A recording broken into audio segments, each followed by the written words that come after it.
দেশের ইতিহাসে সবচেয়ে বড় জানাজা কোনগুলো জানেন কি? অনেকের মনেই প্রশ্ন জাগতে পারে। চলুন জেনে নেওয়া যাক বাংলাদেশের সর্ববৃহৎ জানাজাগুলোর ইতিহাস।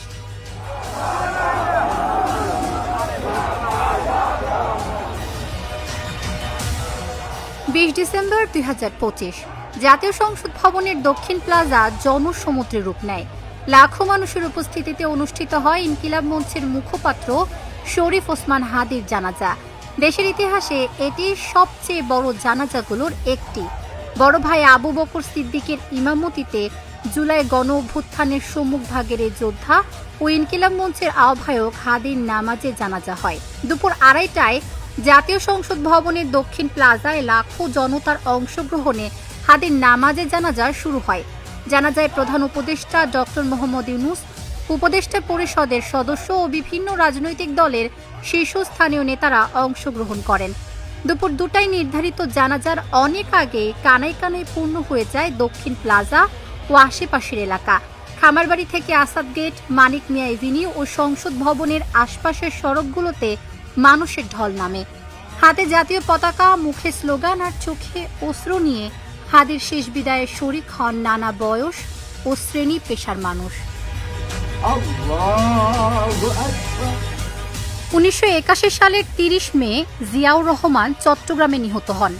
নিহত হওয়ার পর ঢাকায় তার রাষ্ট্রীয় মর্যাদায় জানাজা অনুষ্ঠিত হয়।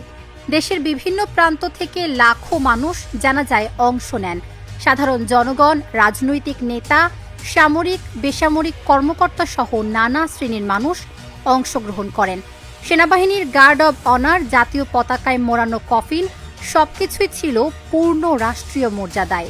জানাজার পর তাকে ঢাকার চন্দ্রিমা উদ্যানে, তৎকালীন জিয়া উদ্যানে দাফন করা হয়।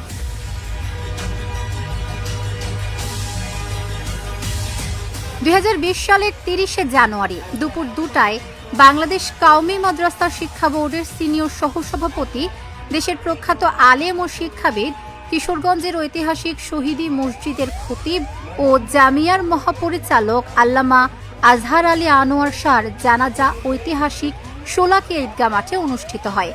কয়েক লাখ মুসল্লি জানাজায় অংশ নেন। 18 সেপ্টেম্বর 2020 বাংলাদেশের ঐতিহ্যবাহী ও প্রাচীন দ্বীনি শিক্ষানিকেতন জামিয়া আহলিয়া দারুল উলুম মুইনুল ইসলাম হাটহাজারী মাদ্রাসার সদ্য বিদায়ী মহাপরিচালক, হেফাজতে ইসলামীর আমির শাইখুল ইসলাম আল্লামা শাহ আহমদ শফির নামাজে জানাজা অনুষ্ঠিত হয়। লাখো ধর্মপ্রাণ মানুষের অংশগ্রহণের মধ্য দিয়ে স্মরণকালের ইতিহাসের সর্ববৃহৎ আকারে হয় এই জানাজা। এতে ইমামতি করেন তার বড় ছেলে মাওলানা মোহাম্মদ ইউসুফ মাদানী। সেদিন দুপুর 2টায় হাটহাজারীতে জানাজার নামাজ অনুষ্ঠিত হয়। এতে দেশের শীর্ষস্থানীয় আলেমরা উপস্থিত ছিলেন। এদিন পুরো হাটহাজারীর সব প্রবেশপথে সব ধরনের যান চলাচল বন্ধ করে দিতে বাধ্য হয় প্রশাসন। জানাজা শেষে হাটহাজারী মাদ্রাসা ক্যাম্পাসের অভ্যন্তরে বায়তুল আতিক জামে মসজিদের সামনের কবরস্থানে আল্লামা শফিকে দাফন করা হয়। যে কোনো পরিস্থিতি এড়াতে পুরো এলাকা জুড়ে বাড়ানো হয় আইন শৃঙ্খলা বাহিনীর তৎপরতা। মোতায়েন করা হয় র্যাব ও পুলিশ বাহিনীর সদস্যদের। 10 প্লাটুন বিজিবি সদস্য হাটহাজারী, পটিয়া, রাঙ্গুনিয়া ও ফটিকছড়িতে পাহারা দেন। এছাড়া 4 উপজেলার দায়িত্ব পালন করেন 7 জন ম্যাজিস্ট্রেট। 15 আগস্ট 2023 পিরোজপুরে মাওলানা দেলোয়ার হোসেন সাইদির জানাজা অনুষ্ঠিত হয়। দুপুর 1টার পর সাইদি ফাউন্ডেশন মাঠে, বর্তমান পিরোজপুর নতুন বাসস্ট্যান্ড সংলগ্ন মাঠে তার নামাজের জানাজা অনুষ্ঠিত হয়। মাওলানা সাইদির জানাজায় অংশ নেন পিরোজপুর ও আশেপাশের জেলার লাখো মানুষ। এদিন সকাল 10টার দিকে সাইদি ফাউন্ডেশন মাঠে পৌঁছে তাকে বহনকারী লাশবাহী ফ্রিজিং গাড়ি।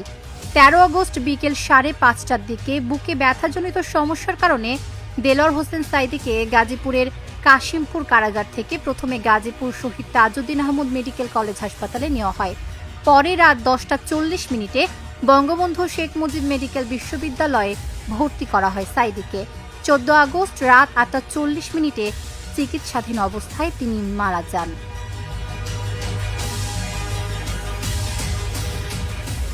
1994 সালের 26 জুন মার্কিন যুক্তরাষ্ট্রে মারা যান শহীদ জননী জাহানারা ইমাম। তার মরদেহ বাংলাদেশে এনে দাফন করা হয়। তার কফিন কেন্দ্রীয় শহীদ মিনারে রাখার পর সেখানে নামাজে জানাজা অনুষ্ঠিত হয়। এরপর তার জানাজার নামাজ অনুষ্ঠিত হয় জাতীয় ঈদগাহ ময়দানে। জানাজার পর তাকে মিরপুর শহীদ বুদ্ধিজীবী ও মুক্তিযোদ্ধা গোরস্থানে সমাহিত করা হয়। তার জানাজাতে লাখো মানুষ অংশগ্রহণ করেন। তাবাসসুম সেজুথি, ঢাকা জার্নাল।